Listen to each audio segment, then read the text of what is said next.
Welcome to Leaders in the Arena. My name is Jenny Whitener. I'm the CEO of Bridge Innovate. And for over 20 years, we've empowered leaders to lead, think, and problem solve differently.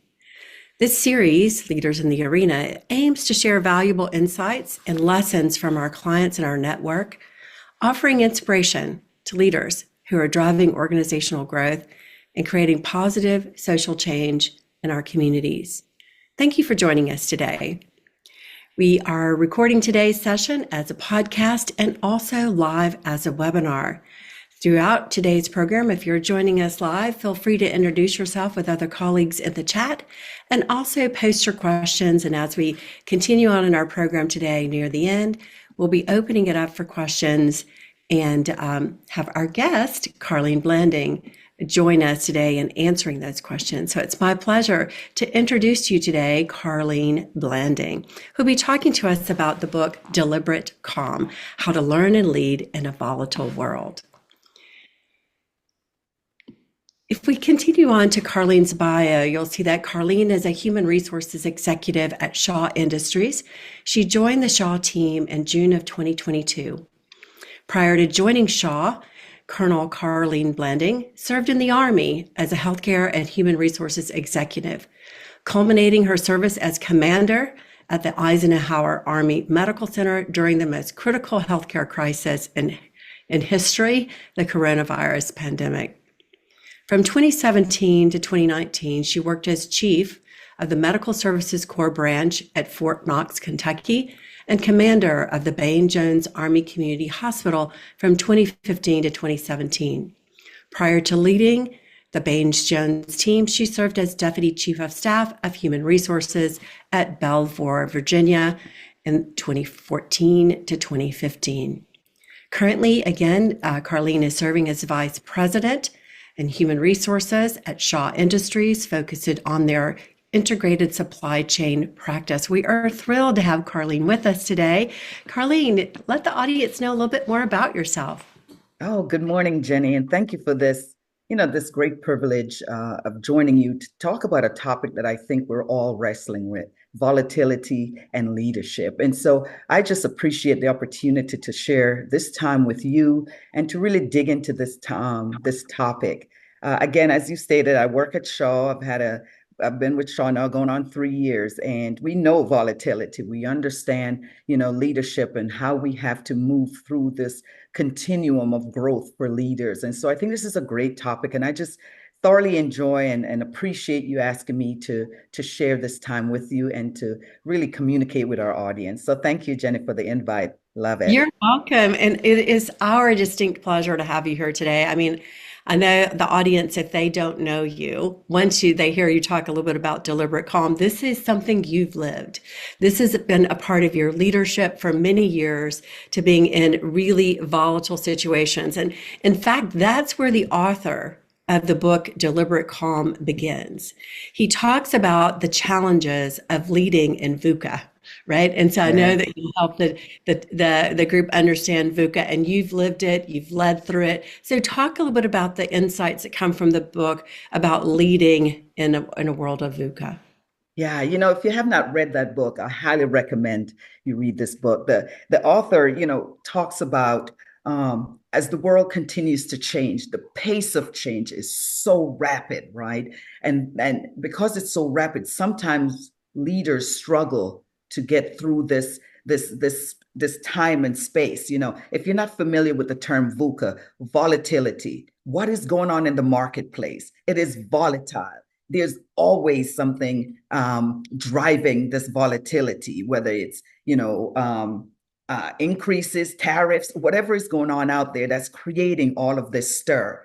Then, of course, we're talking about uncertainty. Day to day, it changes.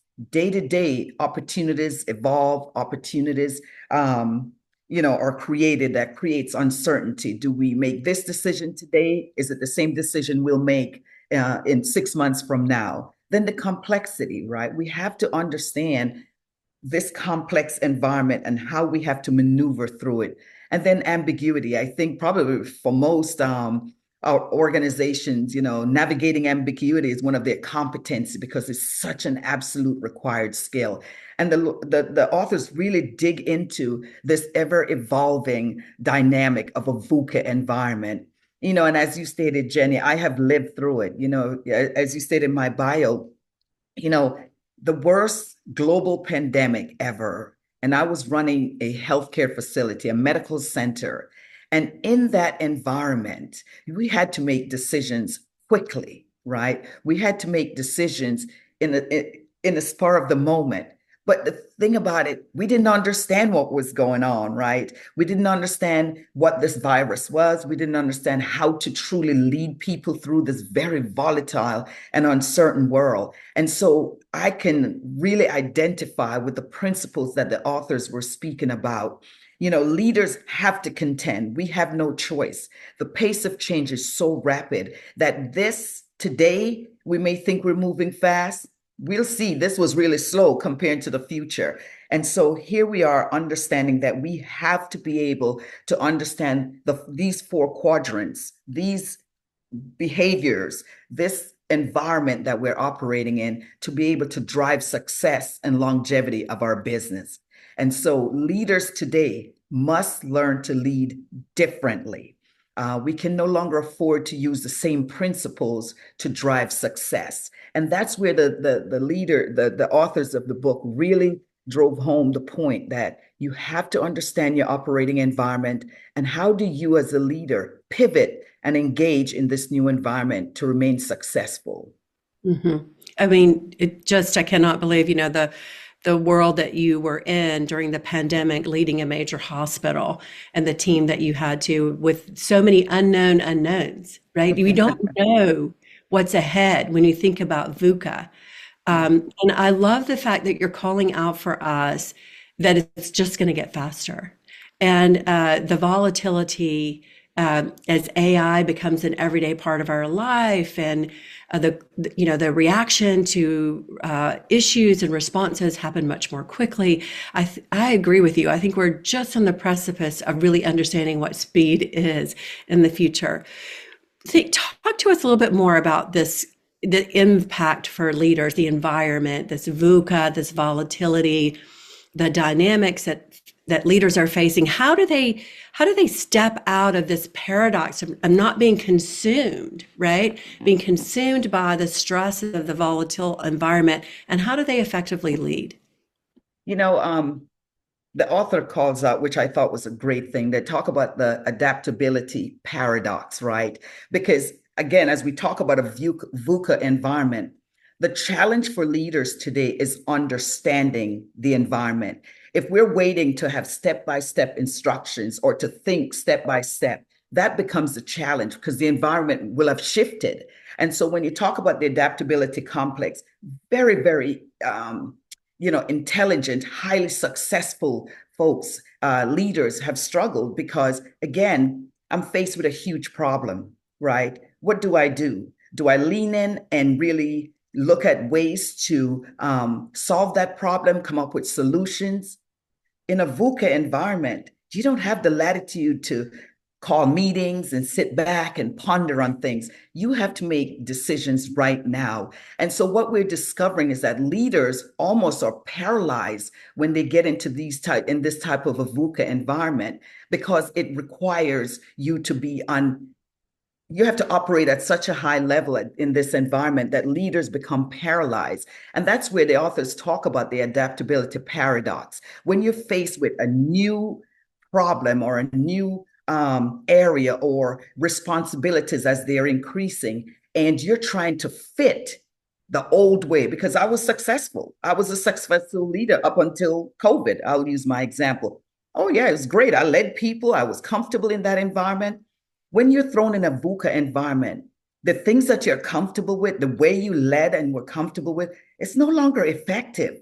You have got to now understand, what is the current environment? What solution sets do I need? What leadership skills do I need to lean into to really drive this success? And what the authors talk about is how leaders become paralyzed. They become frozen to making these decisions. And they talk about the iceberg. The top of the iceberg, you see the leaders, they think they're operating great at this level, but underneath, what they're not realizing is that the situation has changed, and what they're holding on to, the way they've led, is not effective.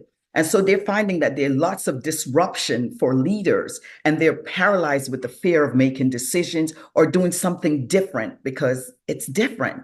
And because it's different, it creates angst and fear. So leaders become fearful and they become frozen in making decisions. That is a detrimental impact to the person, the leader, and to the organization. And so in this environment, we have got to be able to exercise deliberate calm. And people think, oh, deliberate calm, what does that mean? It means taking a step back, assessing who you are. So we're talking about self-awareness. I have been a successful leader. I have done great things, but today's environment requires me to move faster, quicker, think long range, think short range, think along the continuum, right? Because now we make decisions 3, 6, 9 months, right? It's not 3, 6, 9 years anymore. Because you brought up a good point, Jenny, AI is forcing us to think differently. And so leaders today, when they get caught in that vortex of, the paradox, what do I do?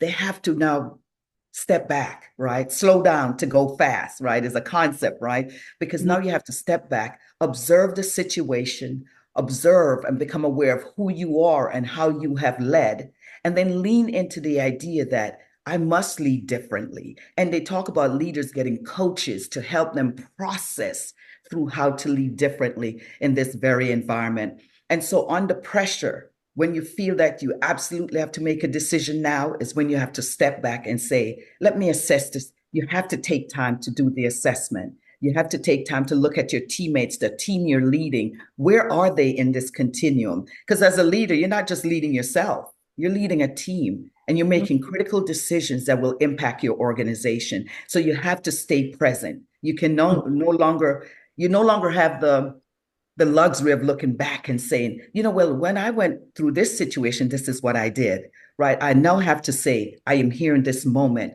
This is the team I have. How do I lead from this point forward? And so the book talks about dual awareness. It's awareness of the internal challenges, which is your iceberg, right? How have I led? What are the things that's holding me grounded into this current leadership paradigm that I have versus where I need to go? And then externally, what are the challenges that's bringing, that I'm faced with, that I have to come to bear now? What are the awareness principles that I need to exercise both internally and externally to now make a decision?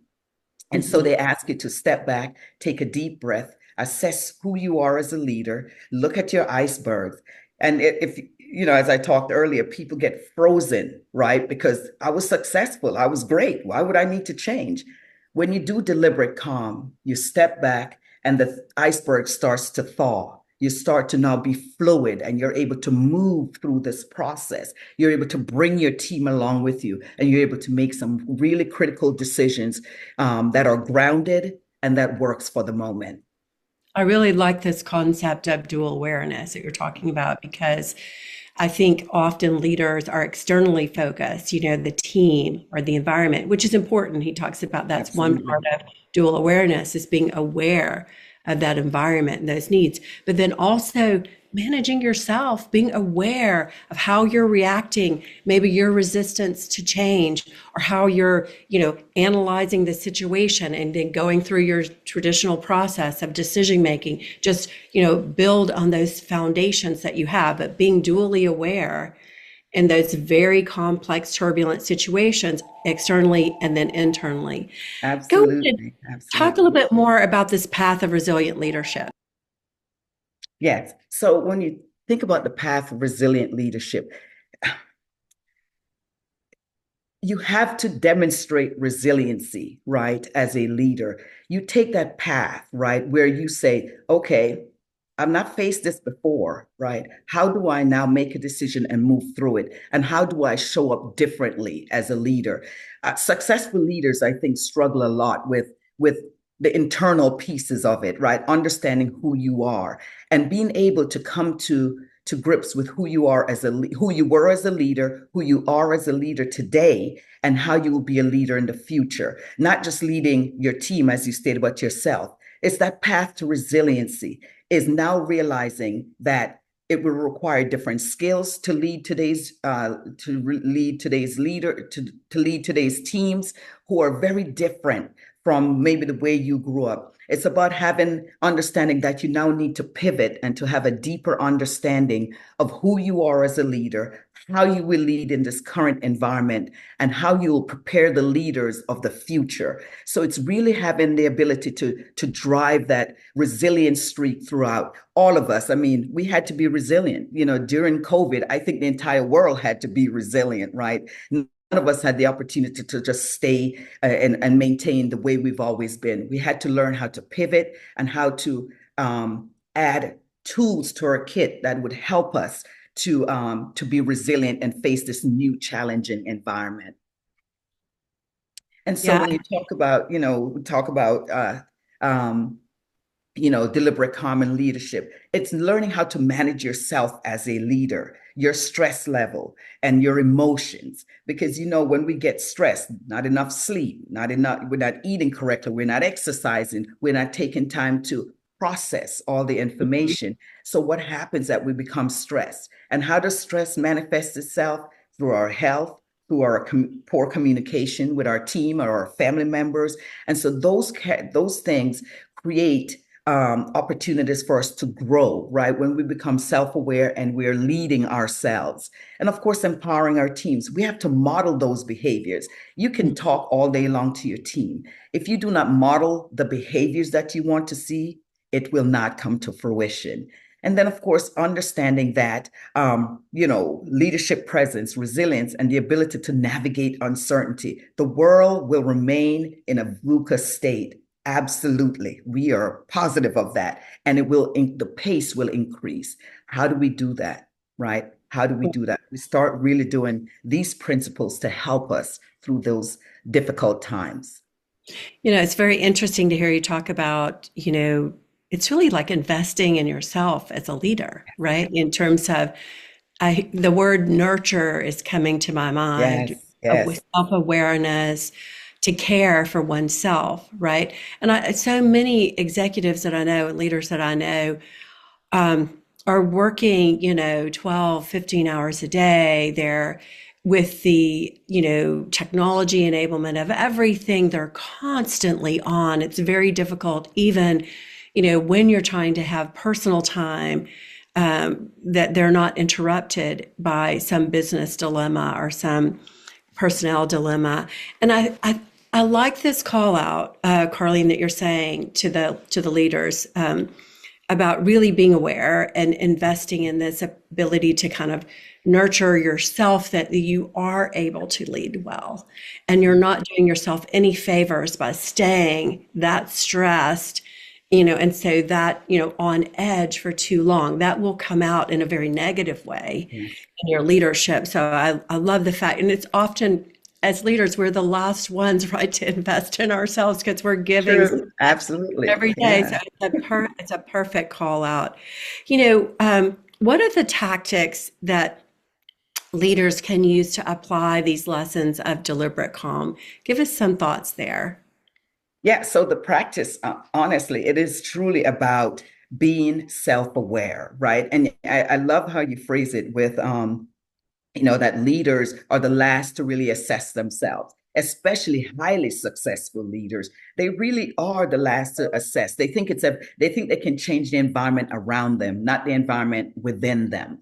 And so these are some of the key tools that I think this operating model, I think, is key to help all of us as leaders. We have to be self-aware. We have to be aware. This dual awareness I talked about, both internal and external, we have to be able to make sure that we exercise that awareness. And then we have to define our purpose, right? How we connect in. Is this truly what I want to do? Because sometimes, even late in your career, you pivot, right? Because you realize I've made it to this level and I'm not going to get any further. But was it my passion? And so we do a self-assessment now. What is my purpose? Is this leading me to my purpose? Because if it's not, then you feel drained, you feel exhausted, and you're not good to anyone.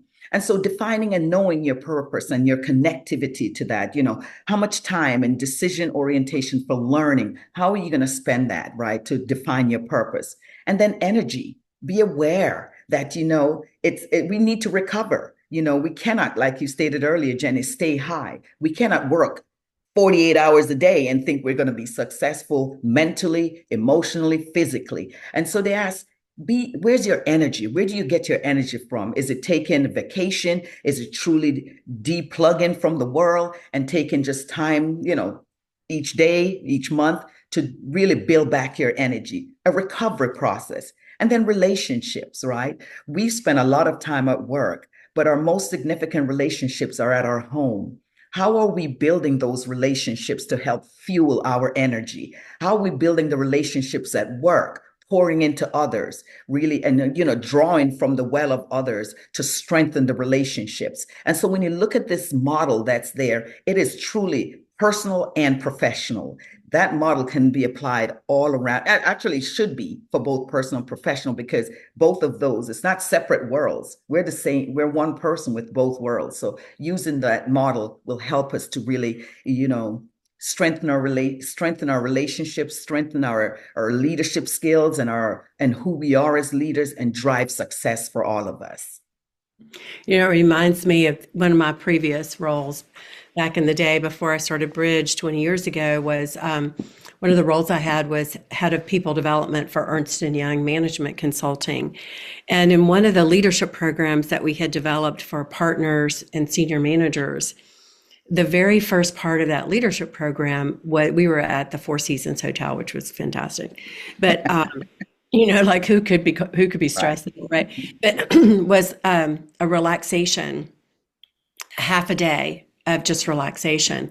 You could go to the spa. We had hikes, just sort of, walking excursions, meditation. And the concept was that we knew that our senior executive team had constantly they were under stress, that pace, the critical decisions that they were facing. And so before we could begin to shape their leadership perspective, we had to bring down that tension. We had to bring down the calmness and have them be more mindful of just themselves.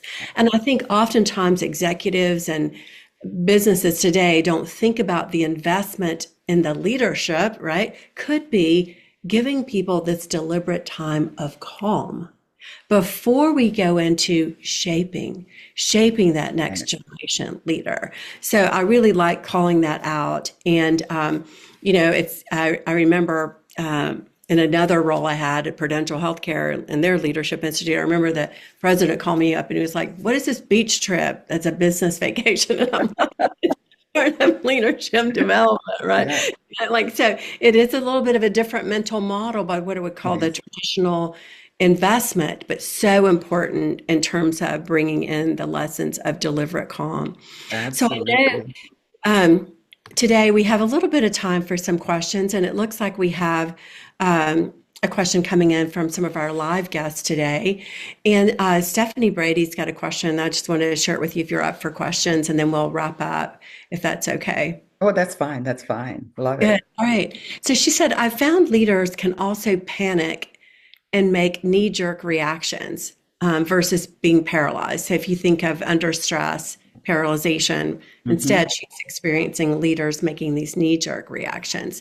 To actively practice dual awareness, is there a list of basic assessment questions you could share a leader can use as a quick reference when under pressure?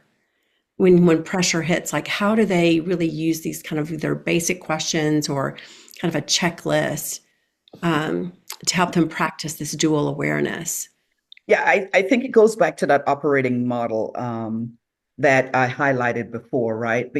And that takes, it really is about self-awareness. And for that leader, who's around that leader, right? And this awareness is, why am I making this decision right now, right? Is it the pressure of a timeline?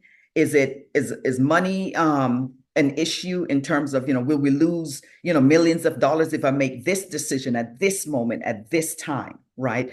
What is the impetus for this leader to make these knee-jerk direct decisions? Is it because they either do not understand what the requirements are at the moment, or is it that they make these knee-jerk decisions because, one, it may look good in the moment, only to find out that the detriment to the team? And so maybe not a list, but really it's one, who is there in the room to say, hey, to the leader, can we take a few minutes for you to just go for a walk and return? It's really the people around you, right? Because sometimes leaders are not aware they're doing these things consistently. So those that surrounds the leader, do you ask, can we take a walk for a moment? And we're not talking about the problem. We're just going to walk down the hallway and just talk about something else, right? What happens, that brings the stress down. The leader realizes other people are around that understands, that this is a high stress environment, and they're willing to invest in that leader to say, hey, let's pause for a moment and let's go for a walk. And then, of course, there's always breathing exercise, right? The leader should stop if they know they're engaged in that type of a knee-jerk behavior. Take a deep breath. And again, I always say go for a walk, right? I will tell you, during the time that I did many walks when I was leading in during COVID. I had to take many walks just around the hospital, outside the hospital, just step away for a moment. I think that's the most important key that I think leaders can do, is practice the pause. Mm-hmm. Practice the pause and take Right. some time to think about it. Yeah, and I love the fact that by taking that walk, you're bringing the stress level down. You're moving, right? So you're getting your blood flowing in a different Yes. way, not just by the tension that's coming maybe right to your heart, but just allowing all your limbs to be more fluid. Mm-hmm. And then I also like this fact that you're calling out just this breathing. I think many leaders, don't really understand the power of just stopping and mindfully breathing, Yes. taking that deep breath in, then taking that, letting it go out very Right. deeply, and doing that several times, and the power of that bringing down the Mm-hmm. stress level so that you can be more deliberate, more thoughtful about where you're going. And so great advice. Talk to us. I know on the one of the other slides, I think the next slide that you did, you talked about some key roadmap elements for leaders. Share with us a little bit about that. Yes, absolutely. So we talk about VUCA, and we talk about volatility, and we talk about, complexity, and we talk about uncertainty, and we talk about, moving through these difficult, ambiguous environment. But I want leaders to also think about it. Some of the stress that we encounter is because we operate on high. If we step back and look at it, we can see the vision. We can lead successful teams and make clearer decisions if the vision is clear. Where are we going? Why are we doing this, right? So we go from volatile to vision. We go from uncertainty to understanding. Does the team understand where we're going? Do they understand the vision, maybe for even just a project or for the company? Do we have people aligned around an understanding of where they're going? And then clarity. Leaders need to bring clarity. If leaders operate in this complex environment every day and make those decisions, what about the teams that they're leading? What about their families, honestly, who suffers from those quick decisions? Think about clarity, providing clarity around why we're doing the things we do. And then agility. We want leaders to be agile, to think in the moment, to understand what's going on, to bring clarity to things, to have a direct path. That creates agile leaders. AI, we have to be agile. We shouldn't be afraid of AI. We should embrace AI and bring it in as an enabler to what we're trying to do. So we have leaders here who need to use see VUCA through a different lens, the vision, understanding, clarity, and agility.